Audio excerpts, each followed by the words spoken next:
Hi, it's Julia from Jeepin' with Julia. I just wanted to give you a quick little update on my run that I did this last weekend. It was called the Hunter Lake Run. It was about 21 miles.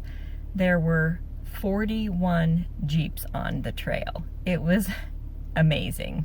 It was two clubs kind of joining together, and it took pretty much all day. We left the parking lot after everybody aired down and everything, which I did for the first time, and my JT Brooks Pros worked awesome. I set them for 20 pounds and they went right, it was right around 19.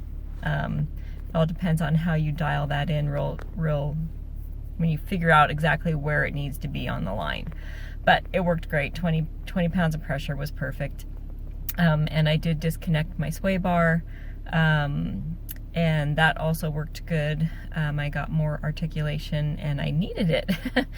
It was rated a 3, but there were spots that were really not comfortable for a stock height Jeep.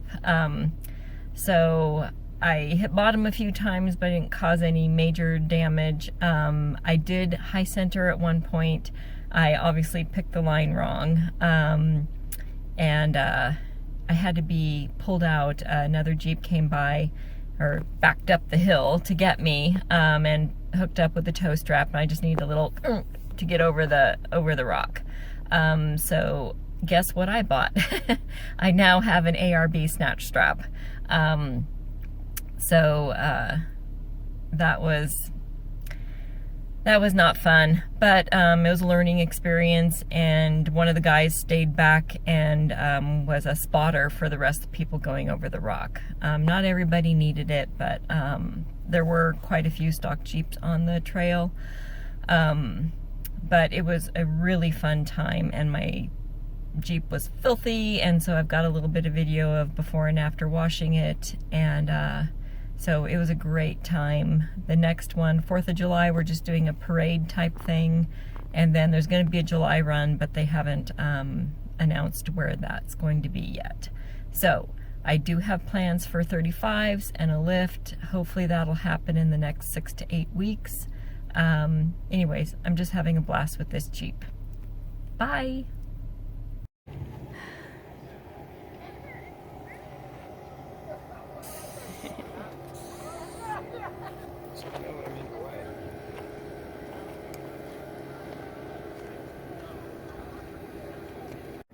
Yeah. Hi, this is Jeepin' with Julia. I went on a run yesterday for the Hunter Lake Run, kind of in the Verdi area, back out to Collin Ranch in Reno, Nevada. And my Jeep got very filthy. It was the hardest run I've ever done. It was a level 4 in spots. Some spots were easier, but I got... Hopefully this isn't permanent Nevada pinstriping. I don't think it is. So it's time to give the baby a bath. Very dirty. I did high center once. There were some big rocks. So of course soon I will get 35s and a lift. But I made my own sway bar disconnects. I don't know if you can see in there. Maybe not. Let me go down here. It's not great either. Anyways, I just got a clevis pin and some washers and a cotter pin, and I bungeed my sway bar up in here. I looped it through, I brought the bungee up and I looped it through here, and then tied it back on itself, and so my sway bar stayed up. And then I used a zip tie to zip tie the link to the sway bar. Worked great. They didn't come loose at all. So quick fix for a quick disconnect until I get my lift in. I'm getting the JKS disconnects. Actually, I already purchased them.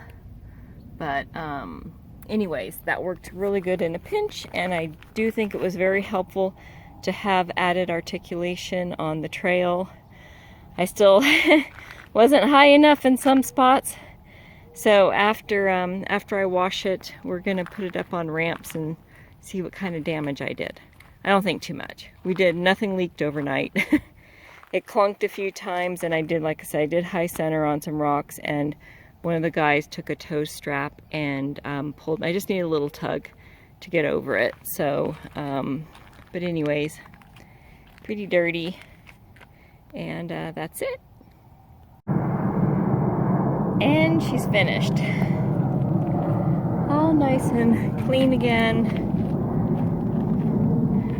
Which, yes, I like to play with her and get her dirty, but I also like to take care of the paint and keep it clean. I like longevity.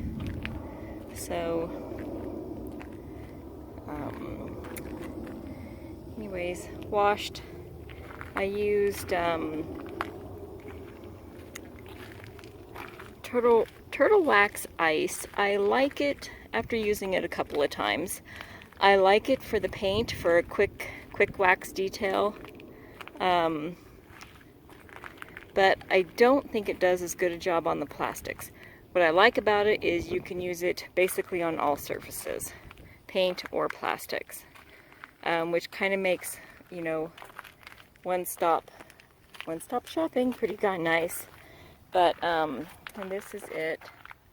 The two products I use. I think the 303 does better on the plastics. I think it makes it look blacker, and it doesn't smear. I found that the ice doesn't work as well on the plastics. It's okay. I guess it depends on how bad your plastics are. If they're real bad, real gray, I think I would use 303. And if they're not too bad, then the ice will work.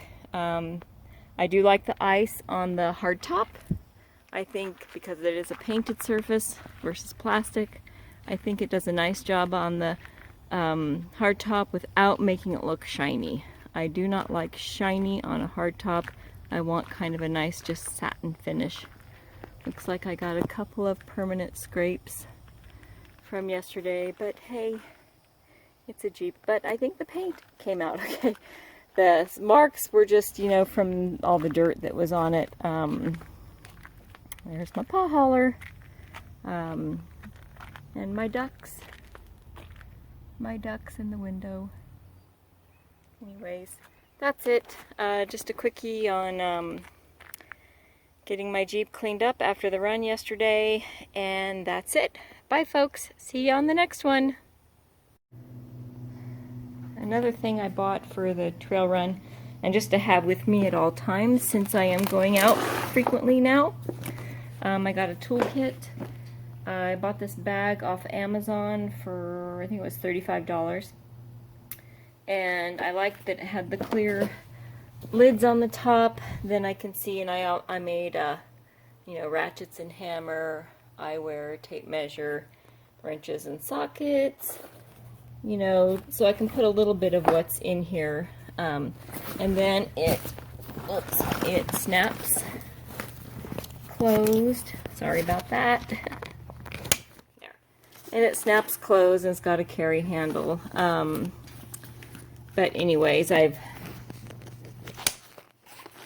way,